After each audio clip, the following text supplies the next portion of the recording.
কি বলছে যে ধরি অর্থাৎ এফ অফ এক্স একটি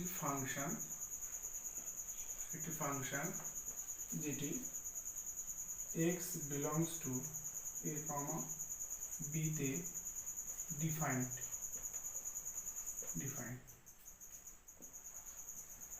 এমন ভাবে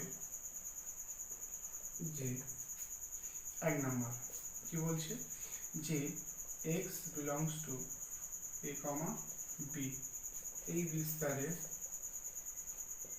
F of x is continuous. অর্থাৎ কি বলছে যে এই বিস্তারে এই ফাংশনটা কন্টিনিউয়াস হবে বা সন্তত হবে। 2 এক্স বিলংস টু, এটা ওপেন ইন্টারভ্যাল, এই বিস্তারে এফ অফ এক্স ডিফারেন্সিয়েবল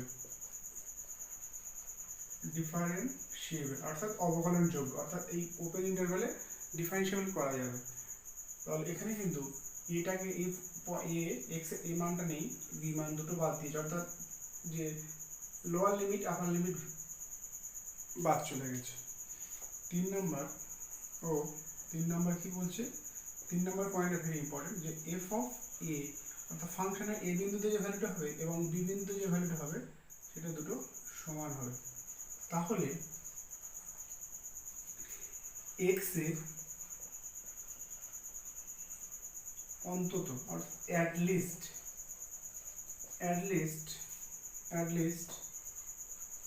একটি মান পাবো। আচ্ছা, মানটা ধরি x ইকুয়াল টু সি। সিটা কেমন, যে এর থেকে বড় কিন্তু বি থেকে ছোট, ধরে পাবো x অফ সি পাবো, যার জন্য f dash c equal to 0, অর্থাৎ df of x by dx x equal to c equal to 0 হবে। এটা হচ্ছে রোলস থিওরেমের স্টেটমেন্ট। এটা কিন্তু অনেক সময় ক্লাস 11 এর ফাইনাল পরীক্ষায় দেয়, ঠিক আছে। আচ্ছা, এটা যদি আমরা গ্রাফ আকারে দিই, অর্থাৎ যদি আমরা গ্রাফ এঁকে অর্থাৎ একটা ফাংশনকে গ্রাফ ধরে বোঝানোর চেষ্টা করি, তাহলে কি হবে দেখা যায়।